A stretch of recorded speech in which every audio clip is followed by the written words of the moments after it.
오늘은 종려 주일입니다.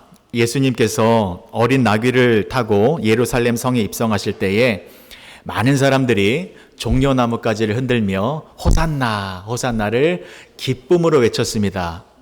왜냐하면 예수님께서 로마의 모든 압제와 또 폭력 속에서 이스라엘 백성들을 구원해 주실 것으로 기대했기 때문입니다.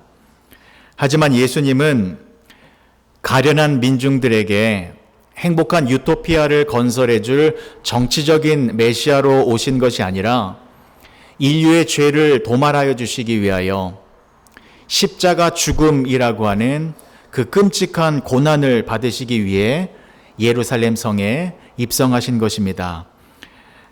예수님께서는 예루살렘 성에 입성하시고 공생의 마지막 일주일의 시간을 보내셨는데 오늘 저는 그 7일간의 시간 가운데에 목요일과 금요일의 날을 집중적으로 살펴보려고 합니다. 오늘은 여러분들께서도 마음을 조금 더 집중해서 말씀을 들어주셨으면 좋겠습니다. 제가 매년 이 고난주간을 맞이할 때에 이 설교의 내용을 수정 보완하여서 반복적으로 전해드리고 있는데 그 이유는 여러분들의 머리와 가슴 속에 이 내용이 잘 보관되어져서 예수님께서 나를 위하여 어떠한 고통을 당하셨는지 그 예수님의 십자가의 희생과 사랑을 꼭 잊지 않게 되기를 바라는 마음으로 이 메시지를 계속해서 전해드리는 것입니다. 예수님께서는 목요일 밤에 붙잡히셔서 금요일 아침 9시에 십자가에 달리셨는데 그 이틀이라는 시간 동안 어떠한 일들이 벌어졌는지 지금부터 자세히 살펴보도록 하겠습니다. 자, 먼저 목요일 밤부터 시작하겠습니다. 목요일 밤에 예수님께서는 겟세마네 동산에서 땀방울이 핏방울이 되도록 간절히 기도를 하셨고 기도를 마치신 후에 가롯 유다의 배신으로 붙잡히셨습니다. 붙잡히셔서 그의 대제사장이었던 가야바의 집으로 끌려오셨는데 그 가야바의 집에서 공회가 소집이 되어 재판이 열렸습니다. 예수님은 이곳에서 대제사장들과 장로들 그리고 서기관들에게 집중 추궁을 받았습니다. 짧은 시간이 아니라 밤이 새도록 예수님에게 주어진 혐의들을 인정하라고 고강도 신문을 받았습니다. 자, 밤이 새도록 이루어졌습니다. 그 과정 속에서 베드로가 예수님을 3번 부인하게 되고 닭이 울게 됩니다. 자, 이 목요일 밤에 발생된 재판이요. 이 재판의 결론은 이렇게 났습니다. 마가복음 14장 61절에서 64절까지의 말씀입니다. 침묵하고 아무 대답도 아니하시거늘 대제사장이 다시 물어 이르되 내가 찬송받을 이의 아들 그리스도냐? 예수께서 이르시되 내가 그니라. 인자가 권능자의 우편에 앉은 것과 하늘 구름을 타고 오는 것을 너희가 보리라 하시니 대제사장이 자기 옷을 찢으며 이르되 우리가 어찌 더 증인을 요구하리요? 그 신성 모독하는 말을 너희가 들었도다. 너희는 어떻게 생각하느냐 하니 그들이 다 예수를 사형에 해당하는 자로 정죄하고 목요일날 재판에서는 예수님에게 사형을 선고했습니다. 그리고 이들은 예수님을 그 당시 유대 총독이었던 본디오 빌라도에게로 끌고 갔습니다. 왜냐하면 유대인들은 사형을 선고할 수는 있어도 사형을 집행할 수는 없었습니다. 당시 로마인들은 유대 사람들이 그들의 율법으로 유대 사회를 치리하고 질서를 유지하는 것은 허용했으나 사람을 죽이는 사형을 집행하는 권한은 금지시켰습니다. 그래서 예수님을 본디오 빌라도, 즉 사형 집행권을 가지고 있었던 본디오 빌라도에게로 끌고 와서 빌라도의 관정에서 다시 재판이 열리게 한 것입니다. 자, 이때가 바로 금요일 새벽입니다. 목요일 날 밤새도록 신문을 받고 오셨기 때문에 금요일 새벽인데, 자, 이때 유대인들은 자기들에게는 사람을 죽이는 권한이 없었기 때문에 빌라도에게 이렇게 말을 했습니다. 요한복음 18장 31절의 말씀입니다. 빌라도가 이르되 너희가 그를 데려다가 너희 법대로 재판하라. 유대인들이 이르되 우리에게는 사람을 죽이는 권한이 없나이다 하니, 우리에게는 사람을 죽이는 권한이 없습니다 라고 유대인들이 말했는데, 이 말의 뜻은 두 가지의 의미가 내포되어져 있는 것입니다. 첫 번째, 유대인들은 예수님을 십자가형으로 죽여주십시오 라고 요청하고 있는 것입니다. 유대인들은 예수님을 십자가형으로 죽이고 싶어 했습니다. 왜냐하면 유대인들이 예수님을 죽여야겠는데, 유대인들이 지키고 있는 율법에 따르면 십자가형으로 사람을 죽이는 사형 제도가 없었기 때문입니다. 율법에 기록된 사형 제도는 4가지입니다. 첫 번째, 교살, 교수형이요. 두 번째, 돌을 던져 죽이는 것. 세 번째, 화형, 불태워 죽이는 것. 네 번째, 참수, 칼로 목을 잘라서 죽이는 것. 그런데 십자가형은 로마 사람들이 만들어낸 사형제도이기 때문에 로마 사람인 당신 빌라도가 우리를 대신하여 예수를 십자가형으로 죽여달라고 요청한 것입니다. 그리고 두 번째, 당신이 우리 대신 예수를 죽여달라고 요청한 이유는 지금이 유월절 절기였기 때문입니다. 율법에 따르면 유월절 절기에 사람을 죽이는 것도 불법이었습니다. 그래서 오히려 유월절 절기에는 사형수를 해방시켜주는 그런 관례와 전통이 있었지요. 그래서 바라바를 풀어달라고 요청하지 않았습니까? 그러니까 율법에 따라 유월절에는 사람을 죽이면 안 되었기에 율법의 구애를 받지 않는 이방 사람, 즉 빌라도를 통해서 예수를 죽이면 유대 사람들은 율법도 지키게 되고 또 예수도 십자가로 죽일 수 있기 때문에 우리는 사람을 죽일 권한이 없습니다. 우리 대신 당신이 예수를 십자가에서 죽여주십시오라고 말을 한 것입니다. 얼마나 악랄한 짓을 한 것입니까? 자, 유대인들이 예수님을 고발했는데 혐의 내용은 3가지였습니다. 첫 번째, 예수님이 사람들을 미혹하고 선동했다라는 것입니다. 두 번째, 예수님이 가이사에게 세금을 내지 못하게 했다라는 것입니다. 세 번째, 예수님이 스스로 왕이다라고 말을 하고 다녔다라는 것입니다. 근데 이 3가지 혐의들은 모두가 증거 불충분입니다. 혐의 내용을 입증할 수가 없는 거짓 모함들이었습니다. 그래서 빌라도도 이 혐의 내용을 쭉 살펴보니까 별로 중요하지가 않았습니다. 그런데 3번째 혐의 내용에 대해서는 조금 신경이 쓰였습니다. 왜냐하면 예수님께서 스스로 나는 왕이다라고 말을 하고 다녔다면 이 사람이 나중에 폭동이나 어떤 반역이나 반란의 주동자가 될 수 있는 것 아니겠는가라고 신경이 좀 쓰였습니다. 그래서 빌라도가 예수님에게 이런 질문을 합니다. 요한복음 18장 33절이요. 이에 빌라도가 다시 관정에 들어가 예수를 불러 이르되 내가 유대인의 왕이냐? 자, 예수님은 이렇게 대답하십니다. 36절입니다. 예수께서 대답하시되 내 나라는 이 세상에 속한 것이 아니니라. 만일 내 나라가 이 세상에 속한 것이었더라면 내 종들이 싸워 나로 유대인들에게 넘겨지지 않게 하였으리라. 이제 내 나라는 여기에 속한 것이 아니니라. 예수님의 나라는 이 땅에 있어서 로마와 전쟁을 일으키거나 폭동이나 반란을 일으키는 나라가 아니라 예수님의 나라는 이 세상에 속하지 아니한 영적인 나라이다 라는 것을 분명히 밝혀준 것입니다.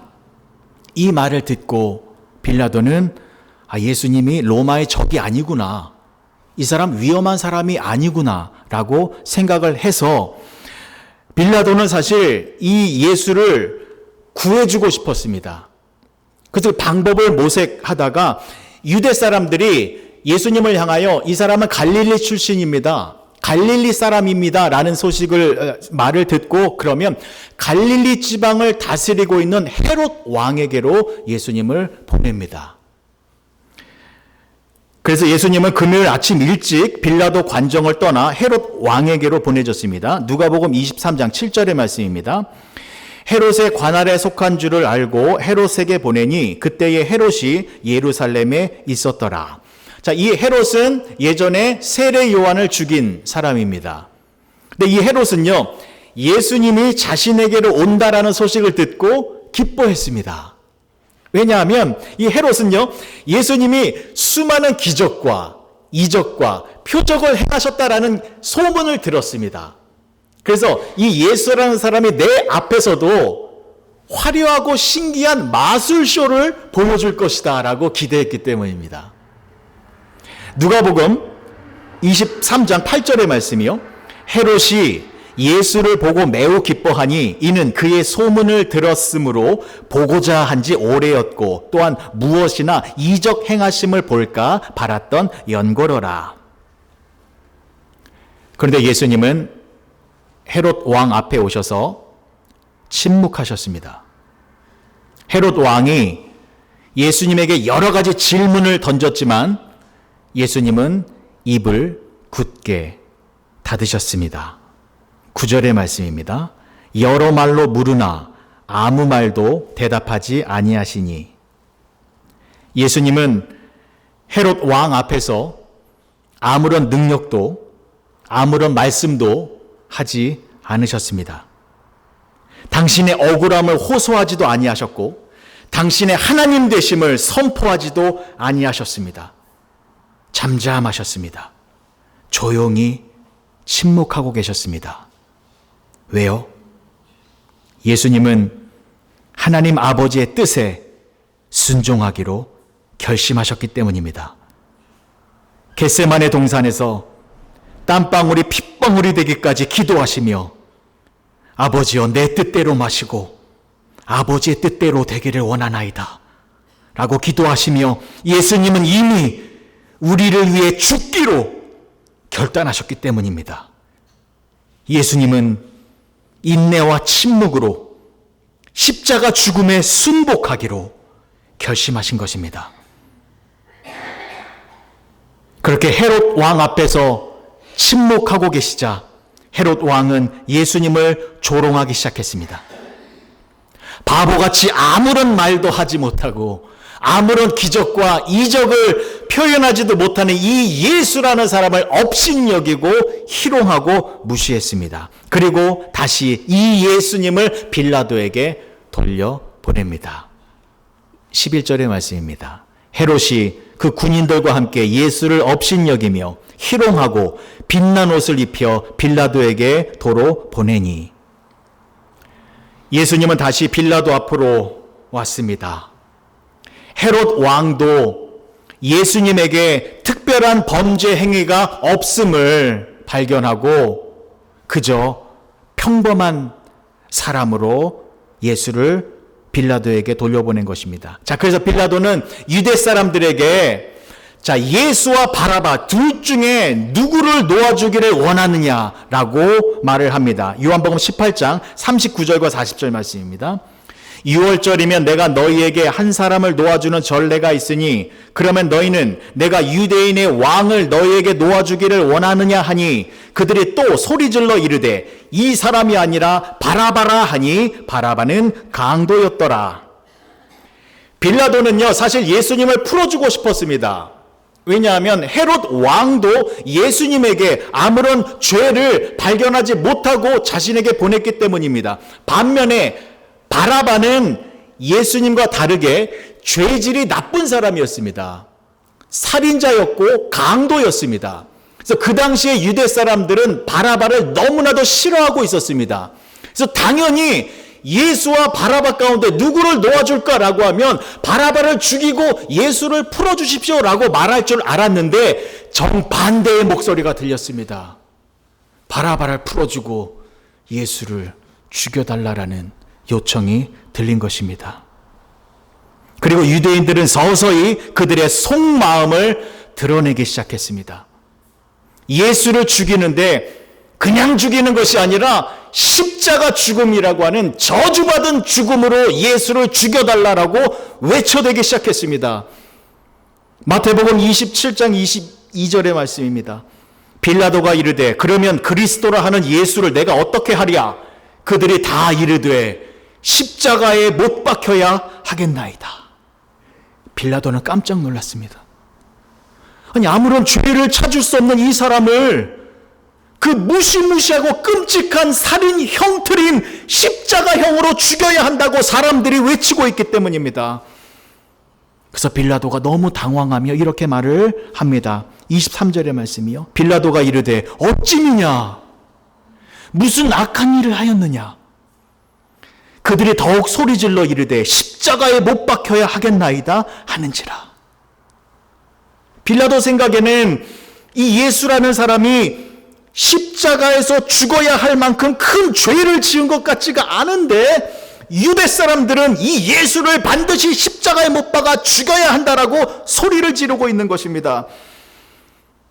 여러분, 이것은 얼마나 잔인한 모습입니까? 잔인해도 이렇게 악질일 수는 없습니다. 왜 십자가입니까? 왜 유대인들은 예수님을 십자가에서 죽이라라고 소리를 지르고 있는 것입니까? 유대인들의 율법에는 분명히 사형 제도가 있었습니다. 교수형, 돌 던져 죽이는 것, 태워 죽이는 것, 참수형. 그런데 왜 유독 예수님에게는 십자가 형벌로 죽여야 한다라고 말을 하고 있는 것입니까? 그 이유는 예수님을 단번에 죽이려는 것이 아니라 십자가에 못 박아서 오랜 죽음의 고통 속에서 서서히 죽어가기를 원했던 것입니다. 교수형, 참수형, 화형 등은 사람을 단시간에 죽일 수 있습니다. 그러나 십자가형은 사람을 천천히 죽이는 아주 잔인한 사형 방법입니다. 십자가에 매달려 인간이 느낄 수 있는 극심한 고통을 긴 실처럼 쭉 늘여놓아서 서서히 죽이는 아주 끔찍한 사형 방법입니다. 유대인들은 그 십자가형으로 예수를 죽여달라라고 요청하고 있는 것입니다. 이 모습은요, 소름 끼치는 모습입니다. 우리들의 모습일 수 있습니다. 죄인들의 민낯을 그대로 드러내는 모습입니다. 죄인들은요, 내 뜻에 맞지 않으면 하나님도 죽이려고 합니다. 이게 죄악의 무서운 모습입니다. 여러분, 이 이스라엘 백성들이 불과 5일 전에요, 닷새 전에 예수님이 예루살렘 성에 입성하실 때 이들이 어떻게 했습니까? 호산나를 외쳤습니다. 기쁨으로 호산나 다윗의 자손이요, 찬송하리로다 주의 이름으로 오시는 이요, 가장 높은 곳에 호산나 호산나를 외쳤습니다. 근데 그렇게 기쁨으로 호산나를 외쳤던 그들의 입술이 이제는 예수를 십자가에 죽여야 합니다라고 하는 저주의 입술로 변했다라는 것입니다. 여러분, 인간의 마음은 참으로 변덕스러운 것입니다. 여러분들의 마음은 어떻습니까? 변하지 않게 되어지시기를 주님의 이름으로 축복합니다. 십자가에 못 박게 하소서, 십자가에 못 박게 하소서. 사람들이 소리를 지르는 것에 대해서 누가복음은 당시의 상황을 이렇게 기록하고 있습니다. 누가복음 23장 23절의 말씀입니다. 그들이 큰 소리로 재촉하여 십자가에 못 박기를 구하니 그들의 소리가 이긴지라. 예수를 십자가에 못 박아야 합니다라는 외침이 모든 소리들을 이겼다라고 합니다. 그러니까 예수를 죽이라라고 하는 그 죽음의 외침이 하늘을 찌르고 있는 상황입니다.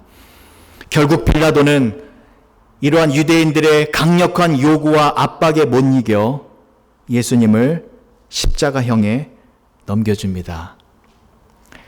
자, 이제부터 잘 들어보십시오. 예수님께서 어떤 고통을 당하셨는지 설명을 드리겠습니다. 로마 군병들은 그 즉시로 예수님을 끌고 가서 제일 먼저 예수님에게 채찍질을 가했습니다. 예수님이 채찍에 맞으신 것, 여기에는 우리가 두 가지의 의미가 있다는 것을 잊지 마셔야 됩니다. 첫 번째, 채찍은 수치스러운 것입니다. 채찍질은 너무나 수치스럽고 불명예스러운 것이었기 때문에 그 당시 로마 시민에게는 절대로 채찍질의 형벌을 못하게 법으로 금지시켰습니다. 그래서 로마 사람들은요, 채찍질을 당하는 것 가장 불명예스러운 것으로 여겼습니다. 그런데 로마 사람들만 그런 것이 아닙니다. 유대 사람들도 마찬가지였습니다. 유대인들도 역시 너무 많은 채찍을 맞는 것 율법에서 금지하고 있었습니다. 신명기 25장 2절과 3절입니다. 악인에게 태형이 합당하면 재판장은 그를 엎드리게 하고 그 앞에서 그의 죄에 따라 수를 맞추어 때리게 하라. 40까지는 때리려니와 그것을 넘기지는 못할지니 만일 그것을 넘겨 매를 지나치게 때리면 내가 내 형제를 경히 여기는 것이 될까 하노라. 40대에서요, 한 대만 더 맞아도 유대인들 사이에서는 수치와 불명예로 낙인이 찍히게 됩니다. 근데 예수님은 몇 대 맞으셨습니까? 40대요? 400대가 넘는 수백 대의 채찍질과 매질을 당하셨습니다. 예수님은 우리를 위해 그 많은 채찍과 깊은 수치를 당하셨고 또한 그것을 피하지 아니하셨고 거부하지도 않으신 것입니다. 우리 죄로 인해 우리가 당연히 받아야 할 그 채찍질의 수치와 상처를 예수님께서 우리 대신 온몸으로 감당하신 것입니다. 두 번째, 채찍질은 고통입니다. 채찍질은 수치스러울 뿐만이 아니라 끔찍할 정도로 고통스러운 것입니다. 기독교 성직자이자 4대 교부 중 한 사람이었던 제롬은 이렇게 말을 하였습니다. 로마 군병들이 예수님을 채찍질하는 방식은 다음과 같았다. 군병들은 예수님의 옷을 벗긴 뒤 기둥에 묶었다. 예수님이 묶여있는 곳으로 6명의 젊고 억센 채찍질을 가하는 자들이 걸어 나왔다. 그리고 예수님에게 있는 힘껏 채찍을 내리쳤다. 2명은 가시로 된 매로 예수님을 때렸다. 그 2명이 지치고 힘이 빠지면 다른 2명이 굵은 채찍으로 예수님을 내리쳤다. 그들이 지치자 다른 2명이 쇠사슬로 예수님의 살갗을 내리쳤다. 그렇게 군병들은 교대로 예수님을 계속해서 채찍질했다. 군병들은 채찍질을 당해서 찢겨져 나간 상처 위에 또다시 채찍을 내리쳤다. 예수님의 온몸이 핏덩어리가 될 때까지 그들은 계속해서 채찍을 내리쳤다. 이것이 바로 예수님이 맞으신 채찍질입니다. 이사야서 53장 5절의 말씀입니다. 그가 찔림은 우리의 허물 때문이요 그가 상함은 우리의 죄악 때문이라. 그가 징계를 받음으로 우리는 평화를 누리고 그가 채찍에 맞음으로 우리는 나음을 받았도다. 채찍을 맞으신 예수님, 그 이후에 군병들은 예수님에게 자색옷, 홍포를 입혔습니다. 자, 자색옷, 홍포를 입으신 예수님의 모습을 상상해 보십시오. 이미 온몸이 채찍에 맞으셔서 피로 물든 상태였습니다. 그 위에 자색옷을 입으셨으니 옷의 색깔과 몸의 색깔이 같아 있었습니다. 자, 그리고 군병들은 가시관을 엮어 예수님의 머리에 씌웠습니다.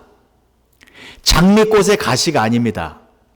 대목과 같은 그 무서운 가시를 촘촘히 엮어서 머리에 씌운 다음에 이것을 꽉 누릅니다.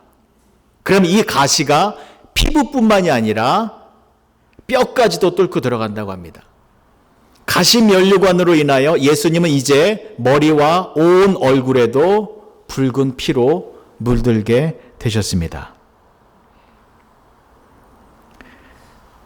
자, 예수님은 이렇게 피범벅이 된 채로 말할 수 없는 처참한 모습이 되었고 빌라도 앞으로 끌려 나왔습니다.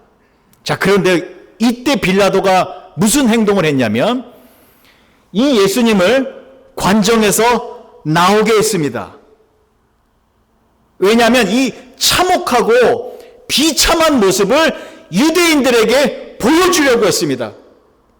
그러면 혹시나 유대인들이 이 불쌍한 모습을 보고 마음이 누그러져서, 마음이 완화돼서 지금 비정상적으로 예수를 죽이려 오라고 하는 이 분위기가 조금 수그러들까봐 이 처참한 모습의 예수님을 관정 앞으로 나오게 한 것입니다. 자, 그리고 본디오 빌라도가 이렇게 말을 합니다. 이에 예수께서 가시관을 쓰고 자색 옷을 입고 나오시니 빌라도가 그들에게 말하되 보라 이 사람이로다 하매.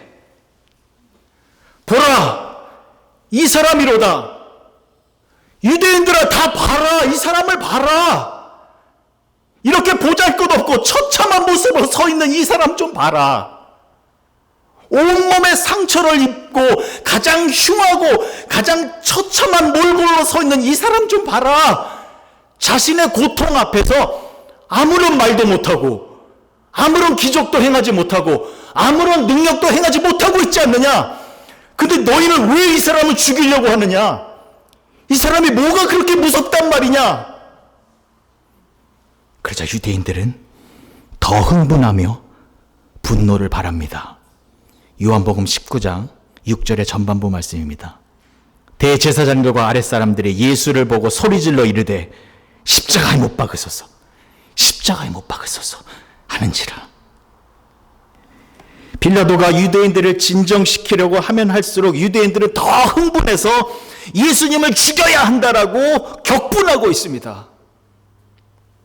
그래서 결국 빌라도는 예수님을 십자가형에 넘겨줄 수밖에 없었습니다. 요한복음 19장 16절의 말씀입니다. 이에 예수를 십자가에 못 박도록 그들에게 넘겨주니라. 빌라도는 재판석에서 일어났고 재판은 끝이 났습니다. 자, 군병들은 신속하게 십자가형을 준비합니다. 군병들은요, 예수님의 홍포를 벗겼습니다. 말씀 보실게요. 마태복음 27장 31절의 말씀입니다. 희롱을 다한 후 홍포를 벗기고 도로 그의 옷을 입혀 십자가에 못 박으려고 끌고 나가니라. 여러분 보세요. 군병들이 예수님의 홍포를 벗기고 예수님의 옷을 도로 입혔다라고 합니다. 아무것도 아닌 것 같지요. 굉장한 고통입니다. 그냥 옷 갈아입은 거 아닙니다. 예수님은요, 잔혹한 채찍질을 맞으셔서 예수님의 온몸은 갈기갈기 찢어진 상태입니다. 그 찢어진 피부에서 피가 철철철철 흐르고 있었습니다. 그러면 그 위에 홍포를 입히면 어떻게 되겠습니까? 혈액이 응고돼서 옷하고 피부하고 달라붙게 됩니다. 그 상태에서 홍포를 확 벗기면 피부가 다 벗겨지는 겁니다. 그 위에 또 예수님의 옷을 입혔습니다. 상상이 되십니까? 로마 군병들은 예수님에게 이제 무거운 십자가를 지게 하고 사형장으로 직접 끌고 가게 했습니다. 예수님은 이미 잔인한 채찍으로 인하여 온몸이 만신창이가 되어 있는데 이제는 십자가의 무게로 또다시 큰 고통을 느끼며 골고다 언덕으로 향해야만 하셨습니다. 예수님께서 사형장인 골고다 언덕에 겨우겨우 도착하시자 로마 군병들은요, 쓸개 탄 포도주를 예수님에게 마시게 했습니다. 마태복음 27장 34절입니다. 쓸개 탄 포도주를 예수께 주어 마시게 하려 하였더니 예수께서 맛보시고 마시고자 하지 아니하시더라. 십자가 사형수들에게 포도주를 마시도록 하는 것은 로마인들의 관습이었습니다. 왜냐하면 이제 십자가 져야 되잖아요. 십자가 고통이 너무 큰 것이기 때문에 맨정신으로는 못해요. 그래서 포도주, 술 마시게 해서 만취 상태를 마취가 되도록 해서 십자가 지도록 한 것입니다. 그런데 로마 군병들이 예수님께 뭘 줬습니까? 그냥 포도주가 아니죠. 쓸개 탄 포도주. 이거는 독이 들어간 거예요. 이거 많이 마시면 독극물 마시는 것처럼 죽어요. 그래서 예수님이 이거 맛보시고 안 드셨어요. 왜요? 저 같았으면 이거 마시고 죽었을 거예요. 이 십자가 어떻게 져요? 차라리 그냥 독국물 마시고 죽었을 거예요. 예수님은 안 마셨습니다. 왜 그렇습니까? 예수님은 십자가 죽음을 택하셨기 때문입니다. 독국물을 마셔서 죽는 것이 아니라 십자가에서 물과 피를 다 쏟으며 죽는 것이 하나님께서 정하신 뜻이요 방법이었기 때문입니다. 그래서 우리가 그동안 살펴본 내용 있죠? 모세가 광야에서 뱀을 든 것 같이 인자도 들려야 하리니 이는 그를 믿는 자마다 영생을 얻게 하려 하심이니라. 그 노뱀처럼 예수님도 십자가에 달려서 거기서 죽기 위하여 쓸개탄 포도주를 외면하신 것입니다. 자, 예수님은 이제 십자가의 못을 박히게 됩니다. 군병들은 십자가 위에 예수님을 눕혔습니다. 그리고 팔과 다리를 쭉 당깁니다. 못박을 좋은 위치까지 쭉 당깁니다.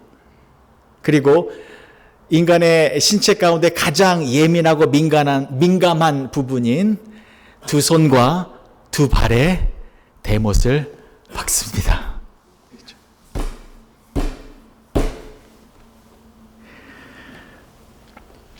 자, 이제 예수님의 두 손과 두 발이 못으로 고정되어 있어요. 움직이지 못합니다. 자, 이 상태에서 십자가가 쭉 들여 올려집니다. 그럼 어떻게 될까요? 몸이 밑으로 처지죠. 끔찍한 고통이 밀려오는 겁니다. 너무 고통스러워서 몸을 뒤척이면 뒤척일수록 더 큰 고통이 찾아오는 겁니다. 예수님은 온몸에 상처가 터지고 찢어지기 시작합니다. 갈라진 피부에서 또 피가 철철철철 뿜어져 나오기 시작합니다. 그렇게 예수님은 조금씩 서서히 죽으신 것입니다. 아침 9시에 십자가에 달리셔서 오후 3시에 6시간 동안 끔찍한 고통을 당하신 것입니다. 요한복음 19장 30절의 말씀입니다. 예수께서 신 포도주를 받으신 후에 이르시되 다 이루었다 하시고 머리를 숙이니 영혼이 떠나가시니라. 예수님께서 이렇게 죽으셨습니다. 다 이루었다. 테텔레스타이. 다 이루었다 말씀하시고 십자가에서 죽으셨습니다. 예수님이 십자가에 달리신 목적과 이유가 무엇입니까? 십자가에 예수님을 믿는 자들에게 영생을 주시기 위함입니다. 십자가에 예수님을 믿는 자들에게 죄 씻음의 은혜를 주시기 위함입니다. 여러분, 말씀을 정리하겠습니다. 이제부터 조금 더 집중해서 들어주시면 감사하겠습니다. 베드로전서 2장 24절의 말씀이요. 친히 나무에 달려 그 몸으로 우리 죄를 담당하셨으니 이는 우리로 죄에 대하여 죽고 의에 대하여 살게 하려 하심이라. 그가 채찍에 맞음으로 너희는 나음을 얻었나니.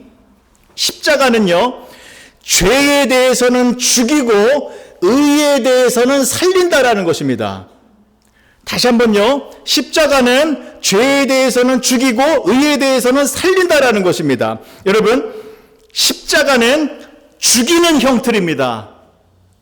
로마 시대에 이 십자가는요, 가장 사람들이 제일 무서워하는 아주 끔찍한 살인 도구였습니다. 죄인들, 폭력배, 정치사범, 살인자, 이 십자가에 달리면 다 죽었습니다. 이 십자가는 인정사정 없이 죽이는 형틀이었습니다. 타협, 평화, 관용 그런 거 없습니다. 무조건 죽이는 것입니다. 무조건 없애버리고 무조건 제거해버리는 게 이 십자가입니다. 그래서 심지어 이 십자가는 예수님마저 죽였습니다. 십자가는 죽이는 것입니다. 그런데 여러분, 이 예수님의 십자가에서 기적이 일어났습니다. 죽이는 십자가가 우리를 살리는 십자가가 되어진 것입니다. 여러분, 출애굽기 19장에 보시면요, 하나님께서 시내산에서 이스라엘 백성들을 만나주시는 장면이 나옵니다. 출애굽한 이스라엘 백성들이 드디어 시내산에서 하나님을 만나는데 하나님께서 시내산에 경계선을 만들었습니다. 여기 넘어오지 말라고요. 왜요?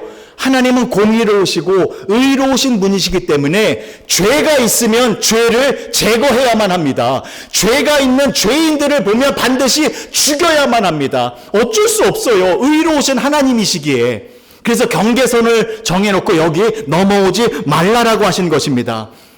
그런데 여러분, 저와 여러분들은 어떻습니까? 우리들은 죄인이잖아요. 그런데 우리는 이 경계선을 넘어가는 것뿐만이 아니라 하나님이 우리와 함께하고 계십니다. 우리가 하나님과 함께하고 있습니다.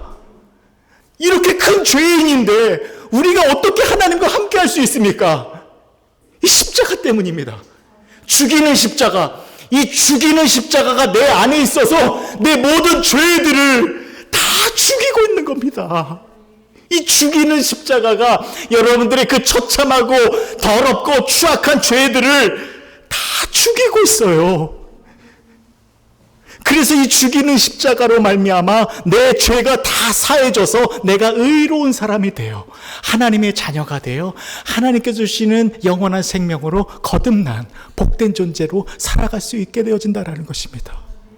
죽이는 십자가, 죄를 죽이는 십자가가 나를 살리는 은혜의 십자가이다라는 것입니다. 여러분, 만약에 이 죽이는 십자가, 십자가의 능력이 내 안에서 잠깐 멈추게 되면 어떻게 될까요? 내 죄가 살아나잖아요. 이 십자가의 은혜가 멈추는 순간 내 죄가 살아나서 우리는 하나님과 또 단절되어 죽음과 사망으로 빠지게 되는 것입니다. 여러분, 십자가는요, 실제예요. 과거, 현재, 미래, 나의 모든 죄를 계속해서 멈추지 않고 나의 죄를 없애주고 있는 것이 나의 이 십자가인 것입니다. 여러분, 예수님의 십자가를 꼭 붙들고 사시기 바랍니다.